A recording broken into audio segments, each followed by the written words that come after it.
Hello everybody. I've got a couple of questions about finding the height when you're dealing with the pyramid, when we're given the slant height.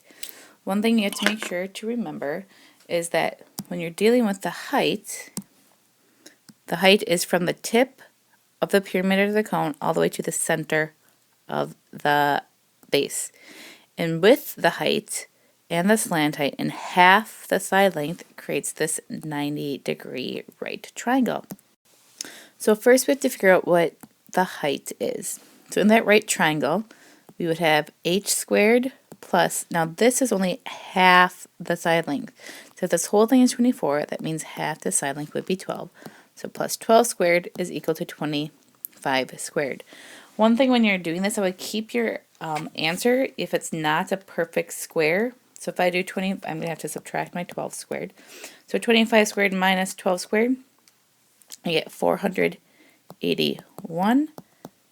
So if I take the square root of that, it's not a perfect number. So I'm going to leave my height as the square root of 481.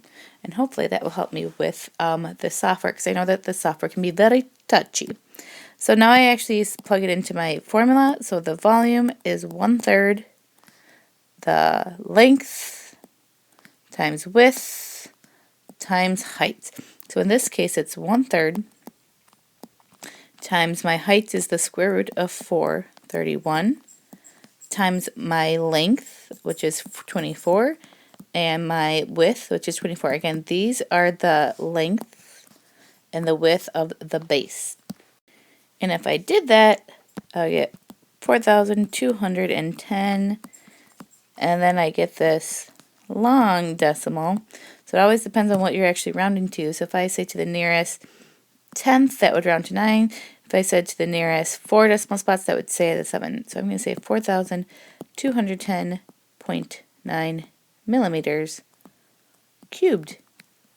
That's the first one, how you would find height given the slant height. I also got to ask this question. So I have to find the volume of the pyramid and I have to find the volume of the prism. So if I'm looking at the pyramid, do my dot, that's 1/3 times the height, so it gives us the height, times the length and width of the base. The length and width of the base are still the same as this, and here, and here. So those are still the same.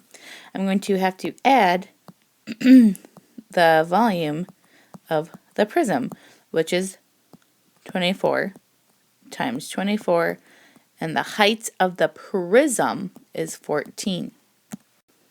And once I add those together, I get 10,944 feet cubed. And there you have it.